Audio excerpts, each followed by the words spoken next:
Welcome to the third lecture in our course, Composition 1. We will recapitulate about what we saw last time.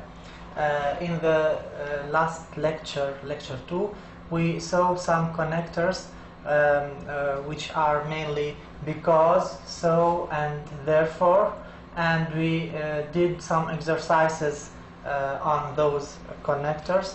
We practiced using those connectors with the exercises, and also we looked at some connecting words like in addition and also, and I gave you a homework to do at home concerning those two connecting words, in addition and also. What I want to say at the beginning of this lecture is that today we are going to finish chapter 1, and next time we will start chapter 2. I want to remind you that at the end of each chapter you are required to, you will be asked to write a paragraph or a composition about one given topic. I will remind you of the topics that you have to choose from in this chapter. The two topics that you have to choose from are the advantages of a large college or the advantages of a small college. So you have to write a paragraph about the advantages of a small college or a paragraph about the advantages of a small college. Okay. Now we are going to look at, so this is lecture 3, chapter 1, Education and Student Life. We are going to look at the exercise, the homework that I gave you at the end of lecture 2. Okay, it was exercise 3, page 11. I asked you to rewrite the paragraph using connecting words. Of course, connecting words are in addition and also. First of all, we will read the paragraph without adding any connecting words to it. So if you follow with me, the paragraph says, studying abroad offers students many advantages. First of all, students have the opportunity to learn a new language by interacting with native speakers every day. The students live in a new culture, so they can learn both in and out of the classroom. Studying abroad teaches students that there are other ways of looking at the world. This is a very important part of education. Students learn to be flexible because they also because they have to adapt to different ways of living. They experience another culture in much more significant way than if they simply took a vacation to another country. Foreign students are far from home. Therefore, they have to become responsible and self-reliant. When they study abroad, students have an experience they will remember all their lives. This is a good paragraph for you to practice what we saw in the last 2 lectures. Okay, so in this paragraph we have it is a well-written paragraph. It starts with first of all, and there is the use of so and therefore in the paragraph, and now we will add in addition and also. Before that, we will explain the difficult words. Here we have the word flexible. Flexible means ready to change or open to change. He can adapt to situations and change his way of life. He is flexible. Okay. The second word is self-reliant. Self-reliant, it means he does everything by himself. He doesn't rely or depend on others. So the first word is flexible, and the second one is self-reliant, and the meaning of them is that flexible, he is able to adapt to new situations, or he is able to accept change. And the second word is self-reliant, means he does everything by himself and he doesn't depend on others. If there are other difficult words, you can ask me on the forum, on the course forum, or on the Blackboard. Okay. Now we are going to try to add the connecting words in addition and also. We start reading the text, and when we find the opportunity, we use in addition or also. Studying abroad offers students many advantages. So here you can notice that there is a good topic sentence.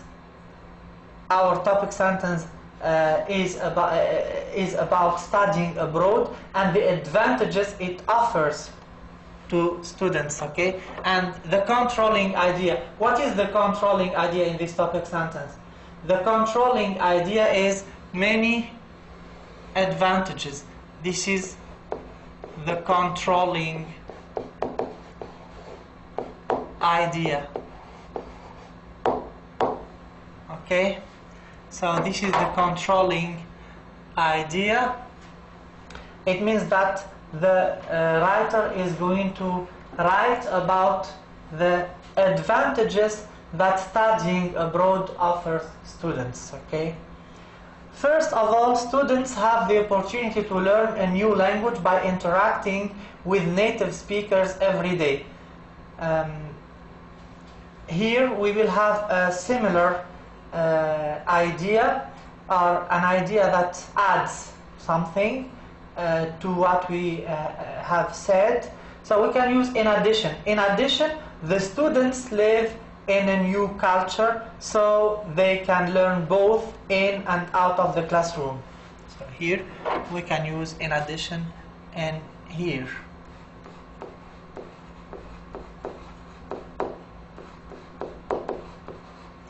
In addition, comma. Of course, when you use in addition at the beginning of the sentence, we have to use the capital letter. I is capital, and then we have to use a comma just after it. In addition, the students live, and we have to put this T small, okay? We have to write small t here, not capital, okay?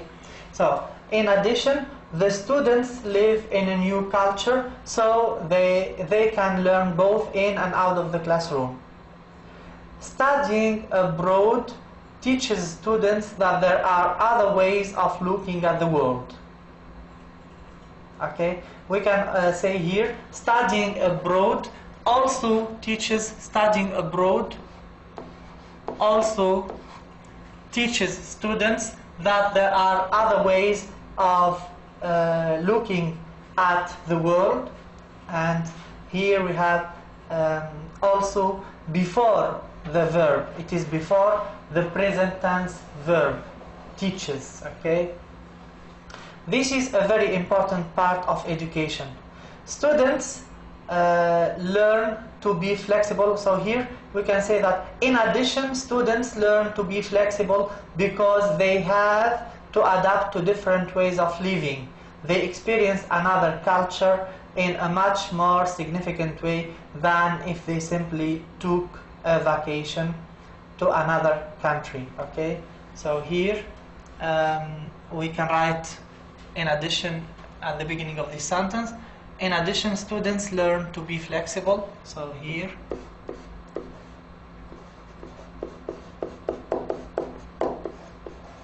in addition, comma, and we change the capital letter into a small letter. In addition, students learn to be flexible because they have to adapt to different ways of living. They experience another culture in a much more significant way than if they simply took a vacation to another country. We have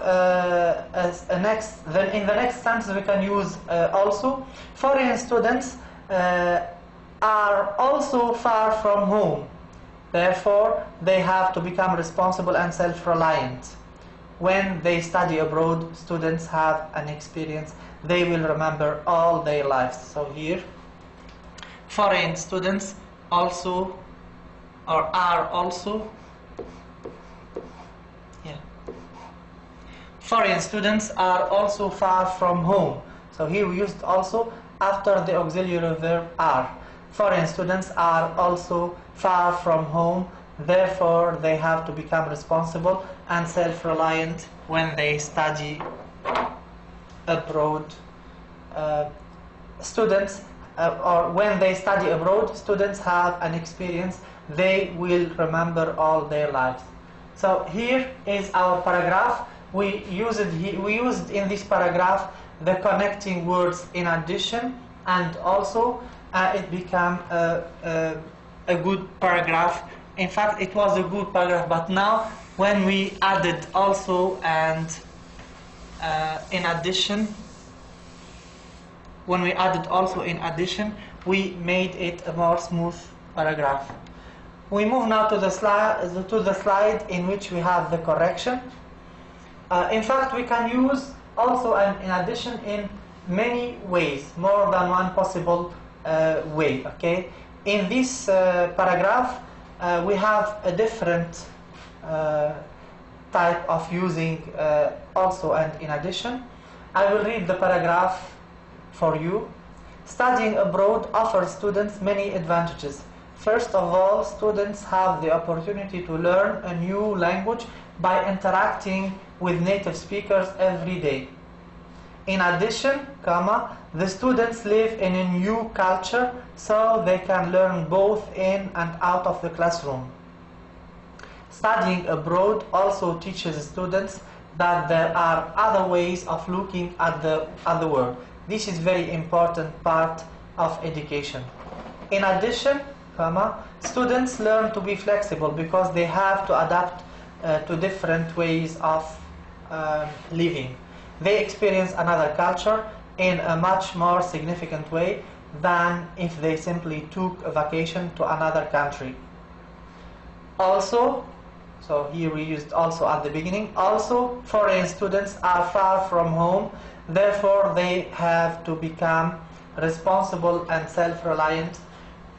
When they study abroad, students have an experience they will remember all their lives. So this is a good paragraph about the advantages of studying abroad. I will relate this paragraph to the exam. Okay. In the exam you will have a paragraph and you will be asked to choose the correct word to complete the blank, okay, or to fill in the blank.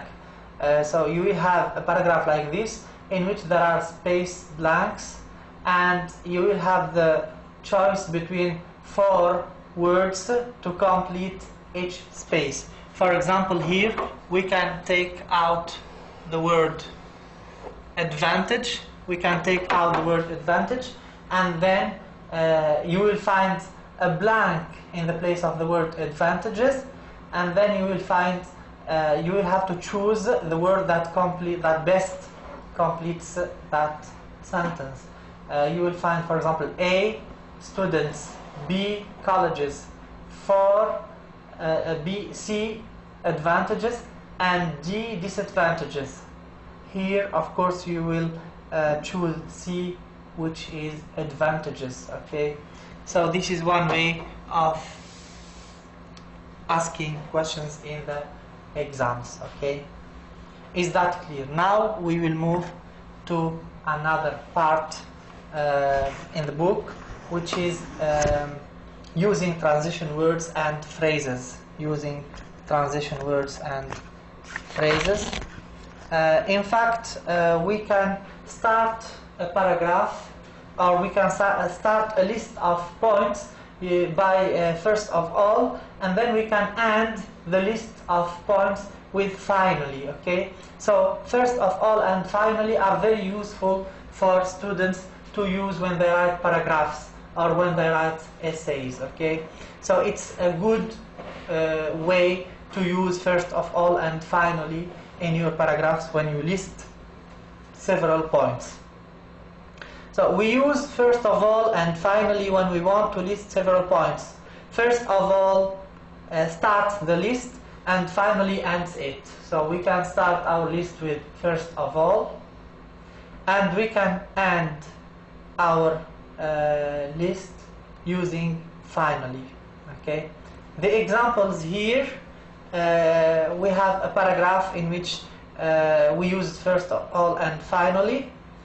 It says there are many reasons international students might feel homesick. First of all, they may be away from their families for the first time. In addition, there is the problem of adapting to a completely different culture. Full stop. Finally, not knowing the native language can make students feel isolated. As you can notice here, first of all is followed by a comma, and finally is followed by a comma, and they come at the beginning of the sentences. This is a good part, or a good paragraph, in which we listed some reasons international students, why international students feel homesick. We started the first reason with the phrase or the transition word. First of all, we said first of all they may be away from their families for the first time. So this is one of the reasons. And then we used in addition. You remember, in addition, we spoke about it in lecture 2, and we just finished an exercise adding in addition and also, which was your homework for last time. So here, in addition, there is the problem of adapting to a completely different culture. This is a second reason why international students feel homesick. The last reason, if we are going to finish, we use, of course, finally. Finally, not knowing the native language can make students feel isolated. The last reason is that those international students don't know how to speak the language, so this makes them isolated. They don't have the opportunity to speak or interact with native speakers of the language until some time, until they learn some of the language, so they can interact with native speakers and they can understand them. This is also an example of a paragraph that can be in the exam, that can come to you in the exam. So in this paragraph, you will, for example, have a blank in the place of first of all, and you have to choose between 4 phrases. For example, first of all, in addition, also, and finally. Of course, here the choice is first of all, if you got the point. Okay.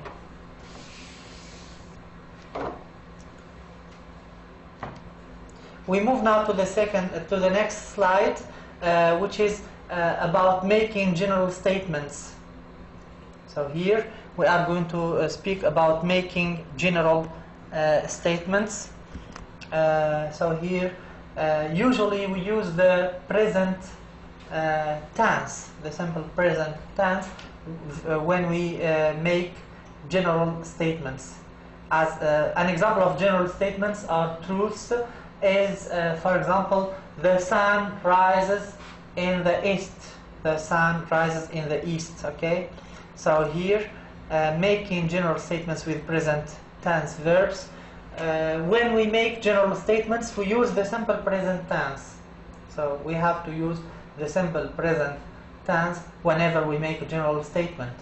The second point is that subjects are usually plural with no articles. When we make general statements, subjects are usually in the plural with no articles. For example, we speak about international students. No, we can't say an international students or international students. So we have no articles before a plural subject. So subjects are usually plural with no articles. Another point is that when the subjects are people, using personal pronouns can be awkward, as in the example, a student must leave his or her family. This is an awkward example of general statement. Okay, as a general statement, this sentence is awkward, and it is better to say students must leave their families. So here, in this example, we have two personal pronouns, okay, his or her. So it's better to use their, just one personal pronoun, which is in agreement with the subject, the plural subject, students. Okay. So as a general statement, this is better than that one. That one is awkward, an awkward general statement. Okay. So here we had 3 points. First one is when we make general statements, we use the simple present tense. The second one is that subjects are usually plural with no articles. And the third one is that when the subjects are people, singular personal pronouns can be awkward, as in the example. So here it's better to use plural personal personal which is in agreement with the plural subject. We move now to the next slide. In the next slide, we are going to see some rules that we have to follow when we write general statements. When we write general statements, we have to follow 4 rules. Let's start with the first one.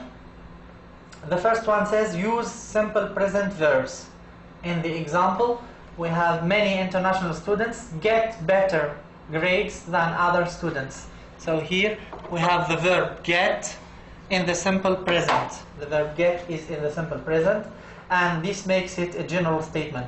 So the example is many international students get better grades than other students.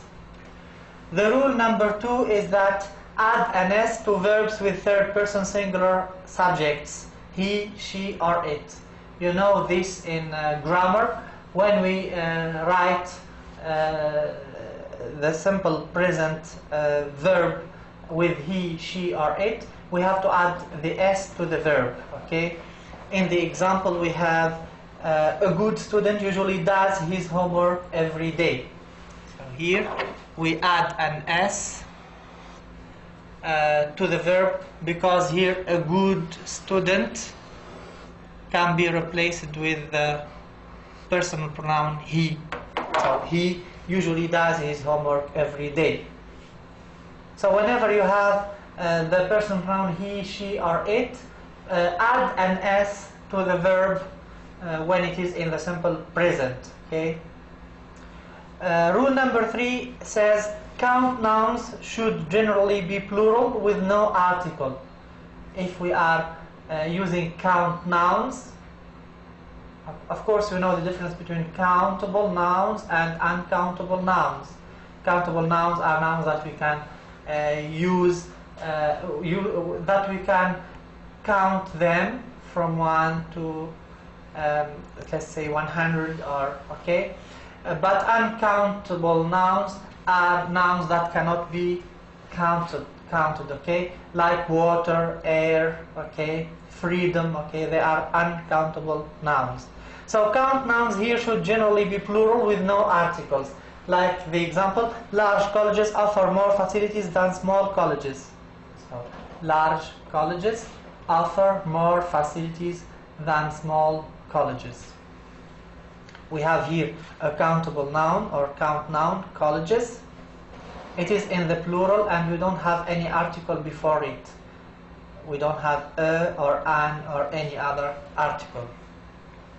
Or the, okay.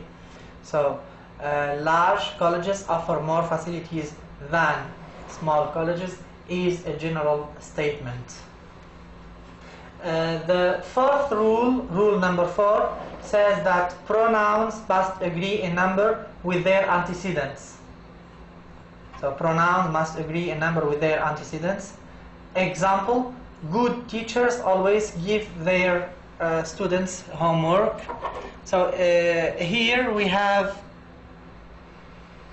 the count noun in the plural without any article.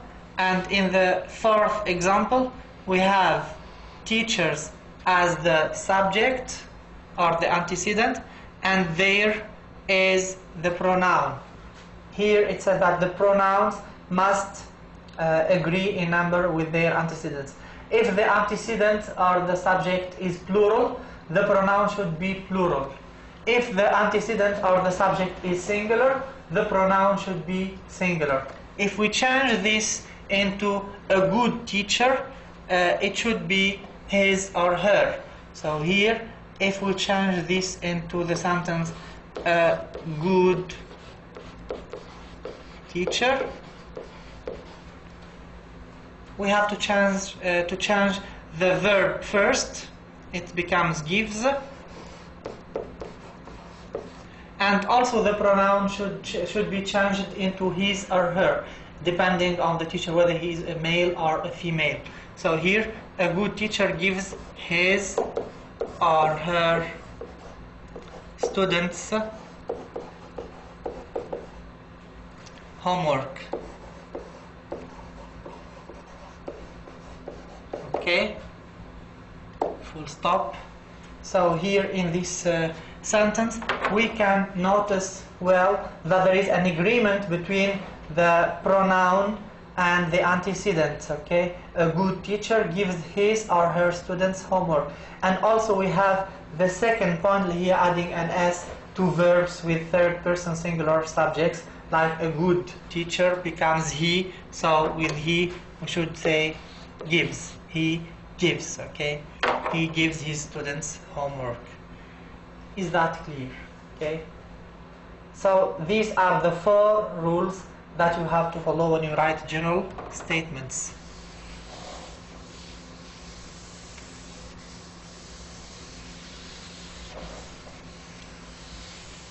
We will move to the next slide now. Okay, we move to the next slide, which is an exercise on what we have been saying about general statements and rules. Okay, so exercise 5, page 13. Our exercise is exercise 5, page 13.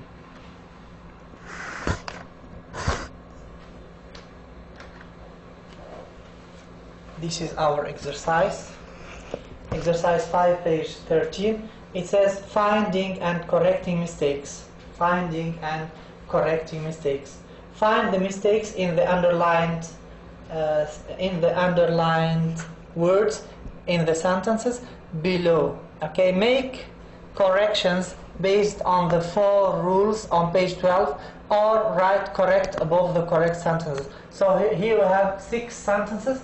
The first one is done for you. We are going to look at the 5 other sentences. We are going to try to correct the underlined words if they are wrong, and if they are correct, we just write correct in front of them. Okay, we start with number 1. Number 1 is done for you. It says most families save for money for many years to send their children to college. Okay, let's look at it from the slide. It will be better. So this is the example. Most families save for many years to send their children to college. Here we have most, which is plural. Family should be also in the plural. So here we write families. Families, okay? Most families save for many years to send their children to college. Number 2, let's read it and see whether it is correct or wrong. Some students feel homesick. What do you think? Well, there is an agreement between the subject and the verb.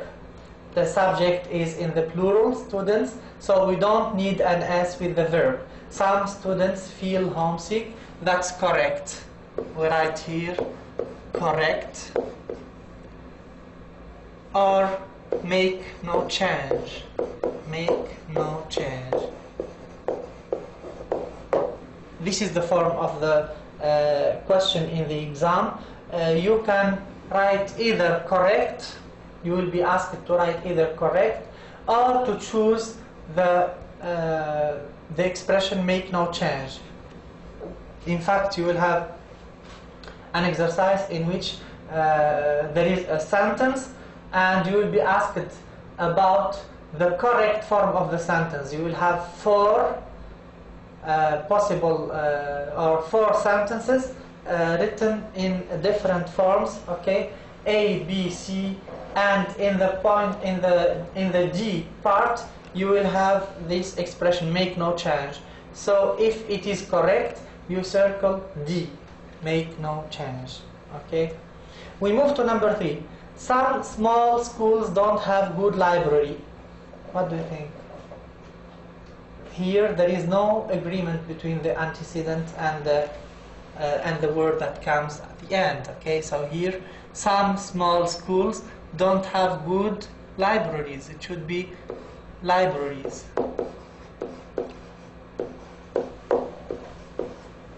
It should be libraries. Some small schools don't have good libraries. It should be this word, or the word library should be in agreement with the subject, some small schools. We move to number 4 now. A large school has fewer teachers on their faculty.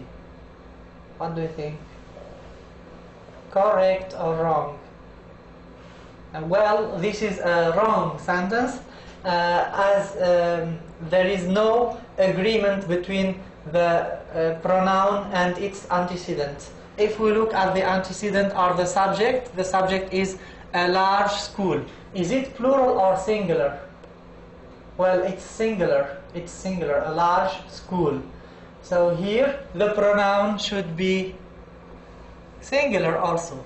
A large school has fewer teachers on, what do we say? On its faculty. On its faculty. On its faculty. A large school has fewer teachers on its faculty. We move now to number 5. Sentence number 5 says, a school with many courses offer more majors. This is a general statement. And we said that in general statements we should have, the subject should be plural with no articles, okay? One of the rules is that subjects in general statements should be plural with no articles. So here a school is not correct. We should say schools, okay? Capital letter, and we write here schools, okay? So schools with many courses offer more majors. Schools with many courses offer more majors. Good. We move now to sentence number 6, the last one. Well, the sentence says, people who work often prefer to attend community colleges. Is the underlined word correct or wrong? What do you think? Well, it's correct. So, the underlined word is correct because it is in agreement with the subject. The subject is plural. The subject is plural. People.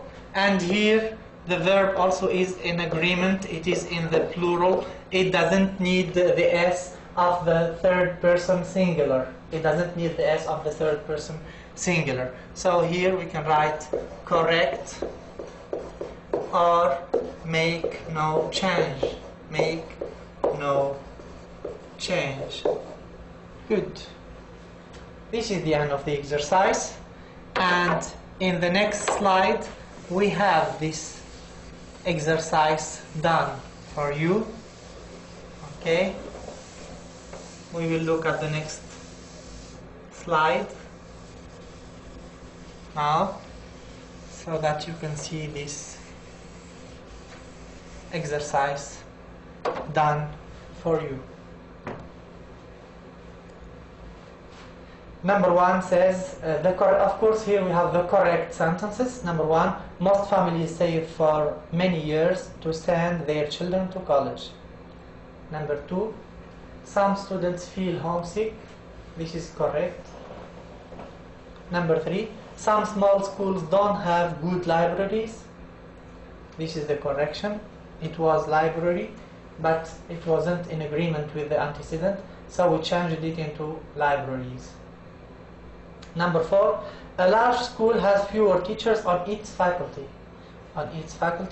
It was their faculty, but here there was no agreement between the pronoun and its antecedent, so we changed it into its.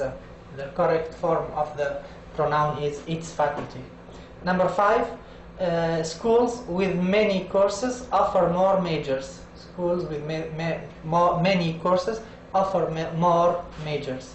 So here it was a school, but one of the rules said that general statement the subject of the general statement should be plural with no article.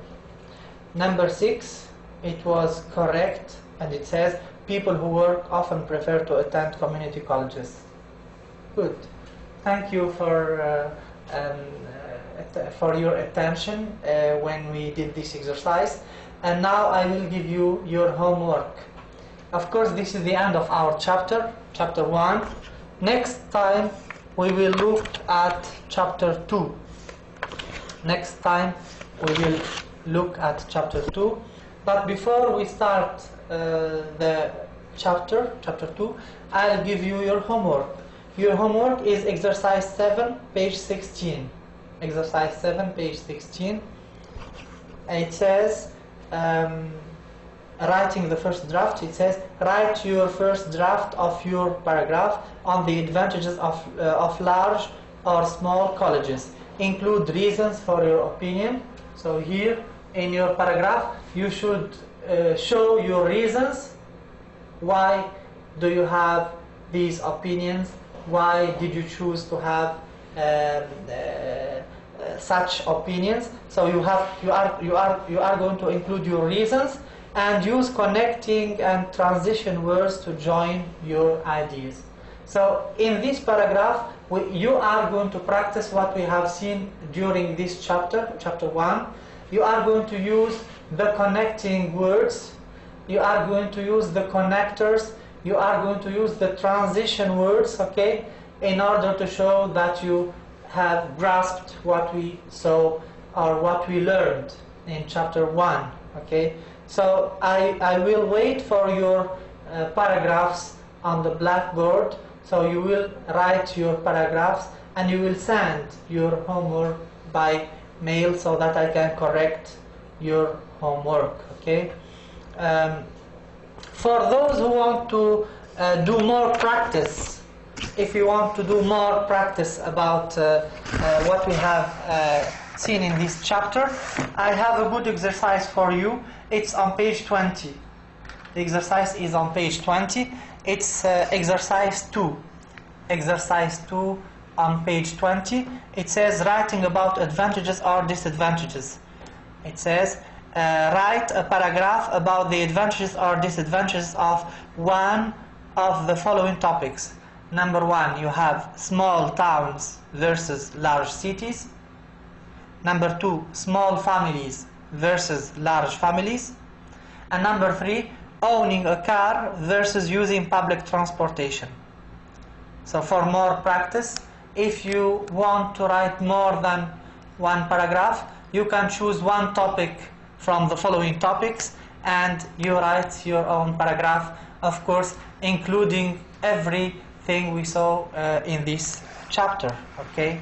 Including everything we saw in this chapter. This is the end of the lecture. Thank you very much. See you next time.